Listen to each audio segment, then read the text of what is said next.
አንድ አምላክ በሚሆን በአብ በወልድ በመንፈስ ቅዱስ ስም መጋቢት 18 በዚህ ቀን የሰማዕት ቅዱስ ጻግና ጓደኛው የከበረ ስድሮስ በሰማዕትነት አረፈ። ጻና ግን ፈርማ የሚባል ሀገር ለሀገረ ገዢ የጦር ሰራዊት ውስጥ ወታደር ነበር። እርሱም ከደቅሲያ ሰዎች ወገን ነው። ከበግ ጠጉር ልብሶችን ለሚሰራ ለኤስድሮስ ወዳጁ ነው። ሁለቱም ሰርተው የሚያገኙትን ለሌሎችና ለችግረኞች ይመጸውታሉ።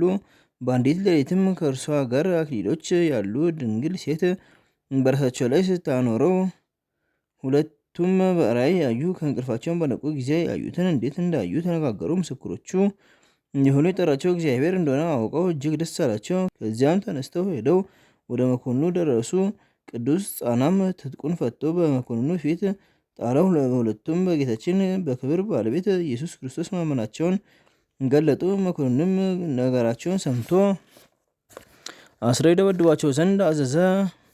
እግዚአብሔርም መልአኩን ልኮ አዳናቸው። ከዚህ በኋላ መኮንኑ ወደ እስክንድሪያ ቅዱስ ጻናን ላከው። ቅዱስ ኤስድሮስን ግን በዚያ ተወው። ከጥቂት ቀኖች በኋላም የእስክንድሪያ መኮንን ቅዱስ ጻናን ወደ ፈርማ ከተማ መለሰው።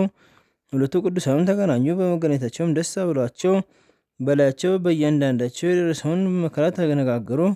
ዳግመኛም ለቅዱስ ኤስድሮስ አዘቅትን ይቆፍሩ ዘንድ በአዘቅቱም ውስጥ እሳትን አንደው ቅዱስ ኤስድሮስ እንዲጨምሩት መኮንኑ አዘዘ። ቅዱስም ጥቂት እስኪጸልይ ይታገሱ ዘንድ ወታደሮችን ለመራቸው። ወደ ጌታችን ነፍሱን ይቀበል ዘንድ ለስጋው የሚያስብ ዘንድ ጸለየ። ከዚህም ወደ እሳቱ ጉድጓድ ቀረበ።